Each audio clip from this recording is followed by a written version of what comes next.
My name's Viet and I am an emergency trainee at the Royal Hobart Hospital, and I've got an interest in the dynamics between social media and education. And I've been asked today to talk specifically about social media. I guess I'll use the term association with evidence rather than the evidence base behind social media.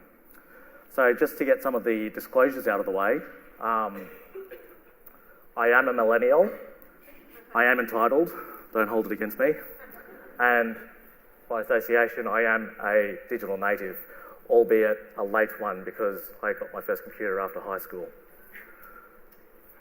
So the theme of this conference has always been about sort of the old and new of medical education. So we'll talk about the old and new of the evidence behind social media. We'll talk about what's been happening in the last couple of years in the peer review realm and try and contextualise this against what has been done in the past with the older technologies. And I know David Bartlett yesterday talked a lot about the future of technology, communication and education. And so we'll only briefly talk about the trajectory that evidence-based medicine is sending us in terms of social media. So when I open my mouth and start talking about social media, I usually get two responses. And I know that there were a few shenanigans going on last night at the dinner, and I'm glad to see that the first response that I normally get looking around the room isn't really evidence today. So I'm glad that that's the case. But more importantly, I think, is the second response that I get. And I'm quite excited when people ask me, well, what is social media? And I guarantee you, if you look at dictionaries, Wikipedia, blogs, or ask it on Twitter, you'll get 100 different responses, even with these peer-reviewed articles where they define what social media is in order to launch their results and interpret them and discuss them.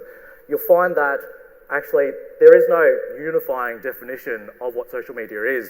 It's all descriptive in terms of, well, it's this thing that's in the cloud, that's in the air, that's on your phone, that helps communicate things together. You know, it's the vibe. And that poses a problem when we're talking about evidence-based medicine, because you can't really take the vibe and try and test it. So I'm going to approach this mentality with if you can't beat them, join them, and tell you what I think social media is, so that at least we're on the same playing field when we talk about the evidence. So in the beginning, when the universe was formed, there was no internet. And I can see that some of you find this surprising. In 1990, the World Wide Web was formed. So this was Web 1.0, static pages with hyperlinks where you could click to another static page, so on and so forth. And then in 1999, it evolved into this sort of Web 2.0 is what we're calling it now, which is, I guess, the main differentiating factor being that it is interactive. And to me, this is what social media is. It's interactivity in an online environment, be it posting a video to YouTube or posting a podcast online, or even just commenting on something online. That's all sort of interacting with that web page, and that's what I think social media is. And so fundamentally, that involves sharing, and that's what we've been talking about over the last couple of days with regards to making communities online through technology. But the other fundamentally important part of social media, or Web 2.0, is the content. Because if you've got no content, if you don't even have 140 characters, how are you going to share that? And so I'm going to call this Tran's social media spectrum and see if it takes off. But essentially, down the one end of the spectrum, you've got YouTube and blogs and things like that, where fundamentally it's about creating and putting it online for people to see. Whereas at the other end of the spectrum, you've got sharing like Twitter, where you're providing 140 characters, but essentially what you're trying to do is share that information. So if we plot all the big players in social media along this social media spectrum, we find a chart like this, where down the one end you've got things that are resource heavy when you're creating, and we've had a couple of breakout sessions showing us how to create videos at a budget price. But at the other end, where it's really easy to create, but you can't create very much because you're mostly about sharing. And you can see that podcasts here as well. They're sort of drifting along the Web 1.0 and Web 2.0 fence, because if you're downloading a podcast and listening to it, there is no interaction. You can't really call it social media, but some people do. The other thing about this graph is that you also see that there really is a divide. Now, there are things that balance creation and sharing together, but really, if you draw a line in the sand where sharing becomes more fundamental than creation, then you've got what we now know, or what people are calling social networking sites. And I think that's what people are referring to when they're calling it social media, is social networking sites.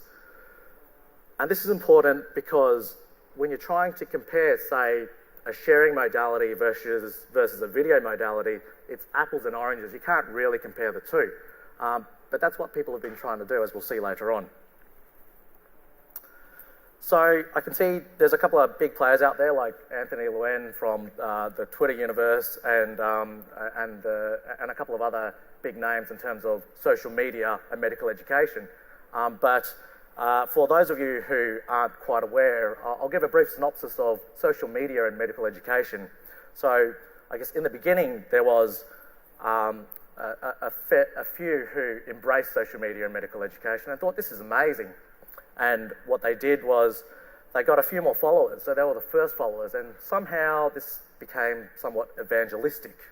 And whenever something becomes evangelistic, you find that the devil's advocates come out of the waterworks. And that was the first issue with social media and it's being tarnished, was that there was no evidence base. You were creating overnight experts, and therefore you couldn't trust this information. And that was an issue.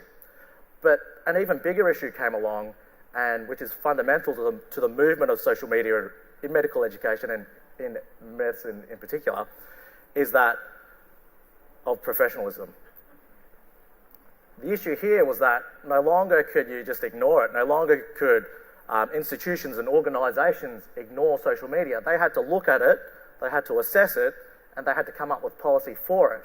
And through this process, as doctors, it sort of normalised social media and medicine in general, and sort of gave the nod that actually we can use it in medicine, whether or not that was the intention or not. And so what happened, and as you guys have been seeing on the conference circuit in education over the last couple of years, we've got workshops and keynotes about how to utilise and why social media is so good in medical education. And through this, we've come back to the start. Social media is awesome. But standing here today, what we're talking about is whether or not it truly is, and sort of assessing the evidence behind it. So, like a typical millennial, I took a shortcut and tried to find a review that summarised all the evidence so that I didn't have to do anything. And I found this. So it was by Cheston. It's a review back in 2013, and what they looked at was everything that mentioned social media from the beginning of time up into 2011. And of the 900 searches that came back, only 10 of them really fit in with a social media intervention and a description of the result. And what they found were twofold. The first was that most of these social media, and I use the term social media, were blogs, not Twitter, not Facebook, not social networking sites. They were blogs. And the second was that they were all undergraduate papers regarding undergraduate people. And what they found, and this is fair enough because social media was just being born around that time in terms of medical education, was that we just, there's no evidence out there, there's a lack of evidence out there, we need more evidence, but the overwhelming thing that they did find through the descriptions was that the learners seemed to like it. So moving forward, this was published this year, and you can see that they've now refined their terminology, and they're using that term, social networking sites, and they're also applying it to the undergraduate cohort in this circumstance anyway. So between 2004 and 2014, they had a look at all the papers, and again they got around 10,000 back, but only 14 of them really tested an intervention and looked at the outcome. And again, what they found was that there is a lack of evidence, that there needs to be more evidence, but unanimously, the learners seem to like it. An example of one of these descriptive papers, which was also published this year by the guys over at Johns Hopkins, but with a resident cohort, was this paper. And what they did is they enrolled all their first year residents and set up a Twitter handle and tweeted out all the references for their, as an adjunct to their learning curriculum, as well as some key points by some Twitter folk there as well. And they did a pre and post test survey and had a look to see what the reactions were. Before the test, they found that 85% of the residents thought that, hey, social media probably does have a role in medical education. And then after the intervention, they found that 95% thought that social media had a role in medical education. So again, they found that there is a lack of evidence, there needs to be more evidence, but learners seem to like it. Perhaps the only real study that showed an intervention with a learning outcome was this one, which was published last year by the guys over at Kentucky. And they used an interesting method in that they enrolled their second-year medical students who were enrolled in the Introduction to Clinical Medicine, and being a university, it was sort of mandatory that you had to participate in this. And what they did was, as an adjunct to their lecture series, which showed clinical photos each week, they had a Twitter quiz each week as well, which showed photos that were not in the lecture and asked the students to participate. And what they did to sweeten the deal was they said, hey, if you're in one of the first 20 to get this Twitter quiz right for this week, we'll give you a bonus mark at the end of the year for your summative exam score. And so what did they find? So after that, what they did was they had their summative exam, which only included, and the students knew this, only included the lecture photos, nothing to do with Twitter. But they also got everyone to do a formative exam that was anonymous with regards to 50% photos from the lecture and 50% photos from the Twitter quizzes. And what they found was that for those who did the Twitter questions every week, they got 50% of the lecture photos right, and that was the same as the guys that didn't use Twitter at all. But more interestingly, the ones that used Twitter each week, they only were able to recall 30% of the Twitter photos. So they came to the conclusion here that actually Twitter doesn't help with recall all that well at all. And I can see you all going, but the fundamental issue is that Viet has said that this social media spectrum doesn't match. We're talking about a sharing modality and a creativity modality in terms of lectures, so to speak, even though it's not social media. They're completely different learning theories. And I won't use the term learning styles because I think Terry's already debunked that one. But again, there is some evidence, there needs to be more evidence. Learners seem to like it though. So if we use Kirkpatrick's 4 criteria for testing the efficacy of a learning intervention or an education intervention, we see that from a reaction point of view, learners seem to like it. That seems to be unanimous. But do 2 likes make a right? And unfortunately, in this case, that's probably not the whole picture. With regards to learning or learning outcomes like exams, we see that really they're not really testing it, and so we don't have any information on that. And I guess with regards to clinician outcomes and patient outcomes, I'm not going to go there because I think in medical education we're already struggling in general to be able to assess those 2 criteria. So we've had a look at some of the new stuff and the current stuff that's out there. Let's take a look now at some of the older evidence where we've got a lot of information for to see if the technology that's changed has affected the learning outcomes or not. And what better way to do that than with PowerPoint? So even though it says copyright 1987, Microsoft bought PowerPoint and rebranded it in 1990, and that's really when it was released to the public. But really, the first semblance of a peer review article on PowerPoint was in 1998, so 8 years after the fact. This review article assessed 8 years worth of articles on PowerPoint, and what they found was, hey, students seem to like it, a common theme. But unlike social media, what they found was, instead of there being a lack of evidence, there was in fact evidence to suggest that there was no difference between traditional education media and PowerPoint, and yet we're so invested in the technology today, and that's something to think about.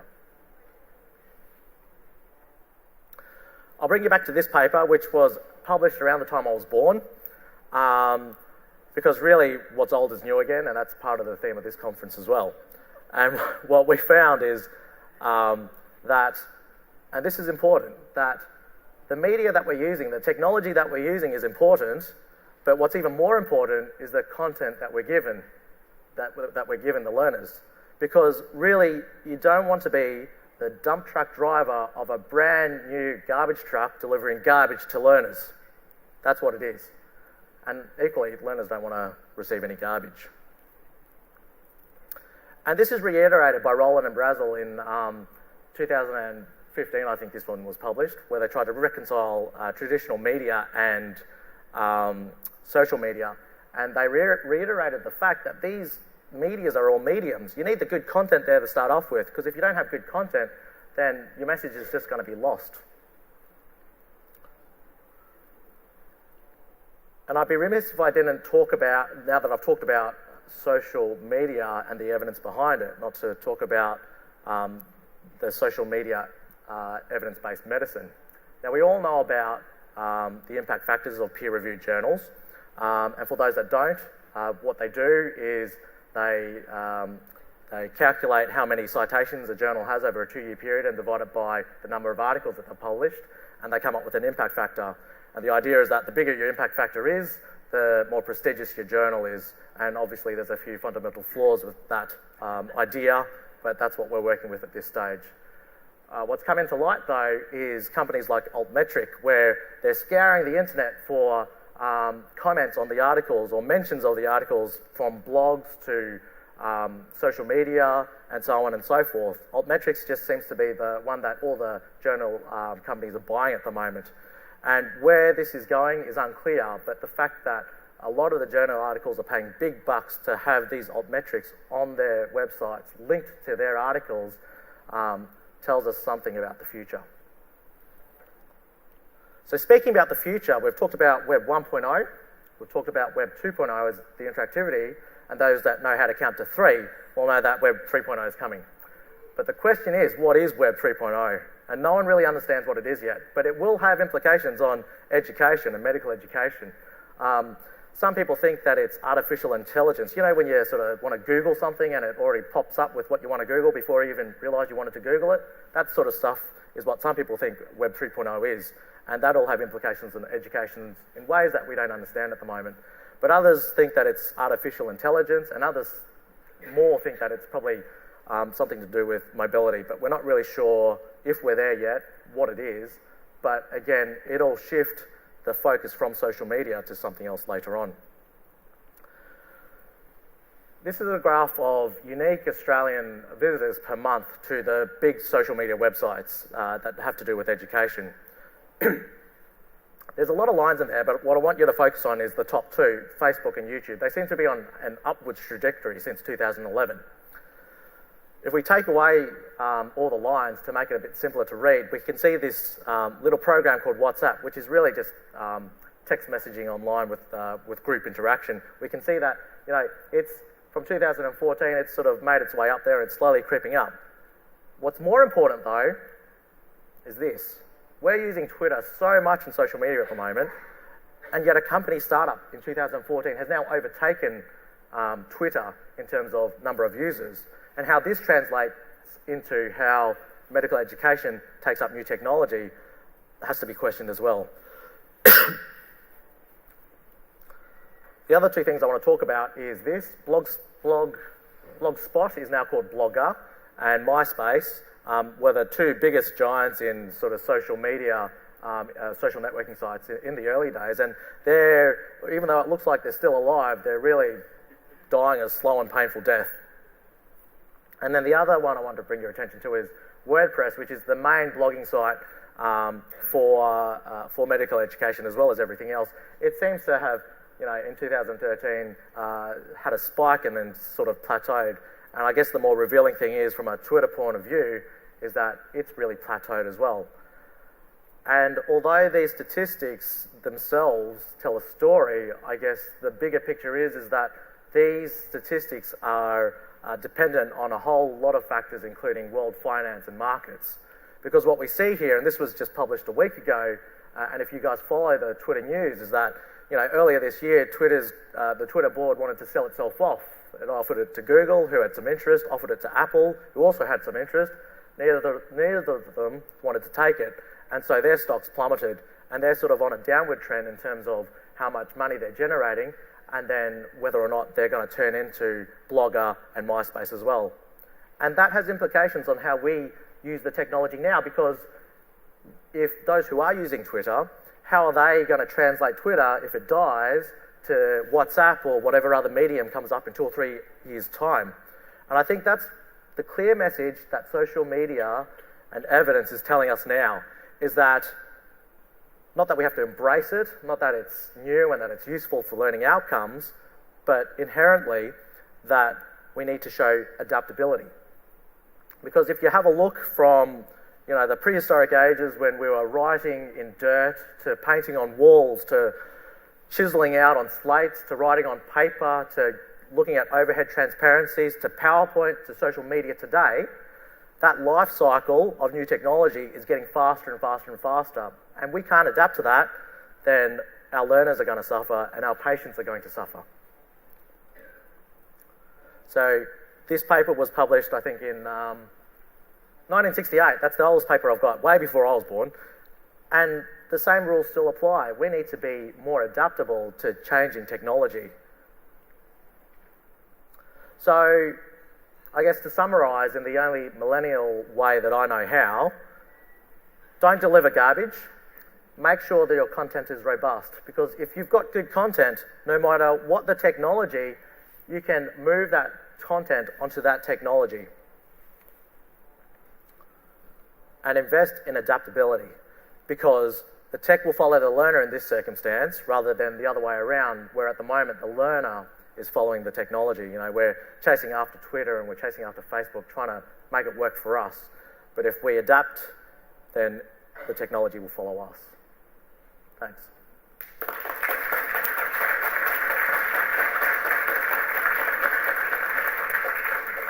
Sorry. Yeah. Thanks so much, Viet, for that very challenging talk. We do have time for questions, and so I'd like to ask you, if you have questions, to move to the microphones on either side and just introduce yourselves. And so we've got, should be able to take quite a few questions. Yes. Hi, I'm Malik. I'm a PGY2 and a definite millennial. Just got a sort of a two-part question to you. One, with the sort of explosion of these web-based content delivery systems, diverging from textbooks and lectures, things like that, should we in medicine have a position on the reliable access of broadband internet for people around the country so that we can actually access these online resources, lectures, audiobooks, things like that? And two, you gave the example of the Twitter quiz adding summative marks to the end of an assessment. How do you deal with the implication of people not necessarily agreeing with, say, the privacy policy of various social media sort of apps and how they use information, and those that decline to accept those terms and conditions being disadvantaged in their medical training?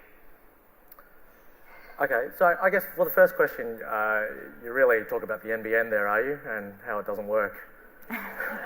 I'll leave that open. So yeah, I agree, and I think everyone else agrees that really none of this is going to work unless you've got that infrastructure from an online environment point of view and access to it.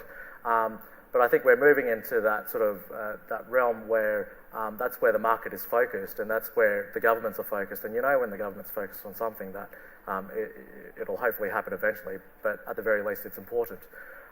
So I think, yes, you're right in that we do need that infrastructure in order to support that social medium or that online medium. But I mean, should we have a statement saying that we as medical professionals and educators demand access to that medium, or do we just leave it for the government to decide what we get? I think as a player in the world of internet, we probably do have a role, but it's a very small role. The issue being the fact that we can't link the use of technology for education with patient outcomes yet. And if you're looking at the pencil pushers, that's what they're looking at is, does this translate to better patient care? Does this translate to less morbidity and mortality? And until we can get that evidence, unfortunately, and we can see here that probably will never happen with PowerPoint and things like that, we probably don't have much in the way of leverage in sort of convincing them, but it's always good to try. Now, with your second question, can you just remind me what that was? Sure. So as in, if with people who are using, say, Twitter to gain summative marks in their assessment, what happens to the people who don't agree with, say, the privacy policy terms and conditions, how their information is used by Twitter or Facebook or WhatsApp, whatever, and therefore don't use those services and are therefore disadvantaged in their medical education and assessment? Yeah, and I agree. That was another, in their discussion, that was a fundamental flaw with regards to, I'm not going to use Twitter, A, because I don't know how to, B, because I don't have access to it, or C, because I don't appreciate the privacy policies, and therefore I'm not going to get those bonus marks and be disadvantaged. I guess I agree with you that that's probably not a fair way to do a study like that. But I guess what the authors would argue is the fact that these are bonus marks, and although you're not disadvantaged because all the questions are from the clinical lecture series, that you should be able to pass anyway.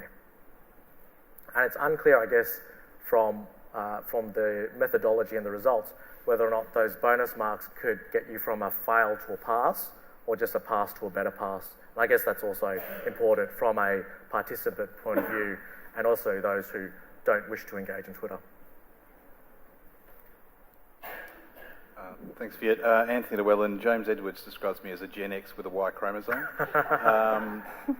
So thanks firstly for the plug for On the Wards. I wanted to ask you the question I was going to ask David Bartlett yesterday around this concept of co-construction and, moving from creating content to sharing and getting people engaged and producing the content for you. I wonder whether you think it's, particularly from a business perspective, is it about wanting to develop communities of practice or actually identifying the signal nodes in those communities of practice that people aggregate towards and treat as the referent experts? And with the rise of FOMED, I think that's kind of important because you can see certain sites being seen as the good ones to go to with questionability about whether that is or isn't a good approach. Do you think it's about nodes or co-construction? And as an add-on to that, do you think we should be teaching social media marketing at medical school now? Because it seems like, regardless of whether we're comfortable or not, it's going to be something that will be needed as a tool into the future for doctors. Yeah, thanks, Anthony. With regards to the first point about communities and nodes, I do think that communities are good, and they propagate that whole social constructivism learning theory. But at the same time, the big issue with things like Twitter and social media is that, with regards to your learning outcomes, it's very difficult to gauge what you're actually trying to do on Twitter. I mean, the guys that invented Twitter, when they were first asked, "What is Twitter?" They all said, "We don't know. We just let them do what they want." And that's, they didn't invent the hashtag. They didn't invent the @handles. They just said, "Here is a platform. You guys do with it what you want." And that's sort of how it's evolved over time. The problem that they see themselves in now is the fact that they haven't asked, what have we done in the last 10 years with regards to that? But because of this sort of fundamental flaw of really not knowing what you do, if you do have a community, you also need leadership within that community. So I think it's going to be a balance of having nodes that know how to create communities and nodes that know how to foster those communities, as opposed to nodes that communities are going towards as a one-way process. All right. Thanks very much, Viet. I'm Liz. I'm an HMO3 from Western in Victoria. I'm wondering if you have any anecdotal experience or anything in the research about patients and their opinion of doctors using social media for their education, especially if they can also follow it on Twitter or if they can have a look, and especially, I suppose, doctors or medical students using their phones, say in the ED where I'm working at the moment. Yep. I don't have any real evidence, but I guess from reading, it seems that that it does seem unprofessional that if you're holding a phone that you don't have the knowledge, and even though it's okay to say, "I'm sorry, I don't know the answer to that, but I'll find it out," it seems quite unprofessional in this culture of pulling your phone out and trying to find the result. Obviously, most patients will have no idea with regards to evidence-based practice and best practice from that point of view. So I don't know if that's such an issue that they're finding unreliable evidence.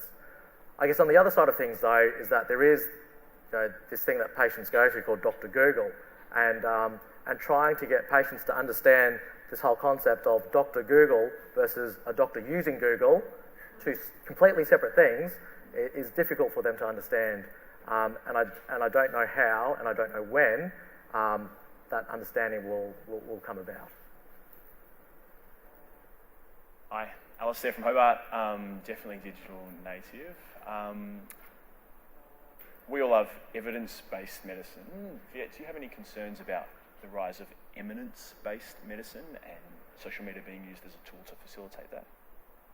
I think evidence-based medicine is already in evidence-based medicine. And I think everyone could agree that just because you've got 100 citations on a controversial article and an impact factor of 2,000 doesn't necessarily mean that it's a good paper. But so evidence-based medicine is, throughout evidence-based medicine as we see it at the moment. For those that don't know about I did a paper on upper GI bleeding, catastrophic upper GI bleeding, and if you have a look at the big papers that come out of that, it's all they're eminent papers that lack evidence, and yet they're continually quoted time and time again as to best practice from that point of view. So in terms of social media, I think you're not really moving the goalposts that much. Yes, market penetration is going to be bigger. Yes, there are going to be more opinions. And yes, eminence is going to, unfortunately, overtake evidence. But in saying that, I think we all know that, again, evidence has its flaws as well.